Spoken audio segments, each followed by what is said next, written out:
Hey guys, it's Stephen Freeborn here from freeborntrainingsystems.com. And real quick, as a tip of the day, I want to take you through how to make sure you're executing the reverse lunge properly and make sure that you're doing it in a way that's safe and feels natural in its execution. Most people put a lot of emphasis, whether it's on a forward or reverse lunge, on where the upper body is in relation to the lower, where the knees and ankles are in relation to the hips. And making sure that we're lined up properly, which is great, but I think a lot of people ignore the trailing leg and the trailing foot in the exercise, placing too much focus on that lead leg. And that trailing foot, the one that's staying back behind you, is key to making sure you can land and push off and push into a good position, depending if you're doing a reverse or a forward lunge.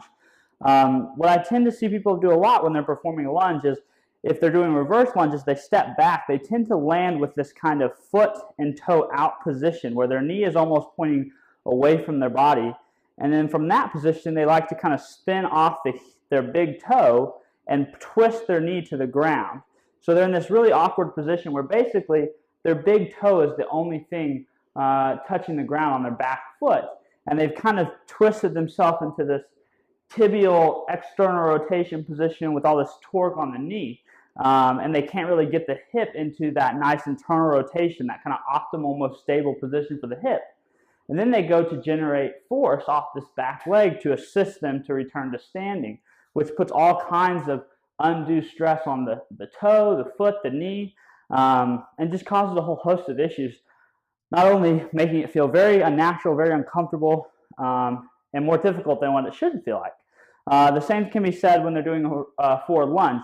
As they reach forward, they tend to kind of spin out, rotate that hip, big toes now on the ground. They try to torque that knee and land, and then they try to push back off, right? So two things that are happening here more than likely, if this doesn't fix with just simple cueing or simple thinking about making sure you're doing it correctly, you probably have some limitations in your ankle dorsiflexion, your toe dorsiflexion, and probably some limitation maybe in the front part of your hip as far as your hip flexors being able to extend that leg without externally rotating that knee.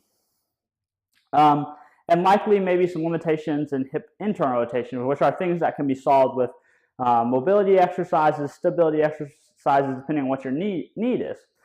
What it should look like, though, when done correctly, is as you say in a reverse lunge, is as you step back, your toe is going to land straight forward or slightly in, so that all your toes are in contact with the ground, and your knee is pointing ever so slightly in, putting your hip kind of into an internal rotation position as that knee hits the ground. And then that gives you a good position to drive forward and assist that lead leg. So when you speed it up in full speed, it looks like one concerted motion. Toes hit the ground, knee to the floor, stand up.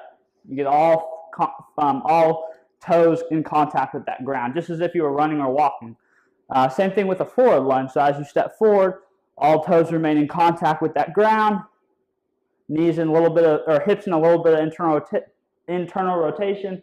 Knee is pointing slightly in. Drive back off to standing.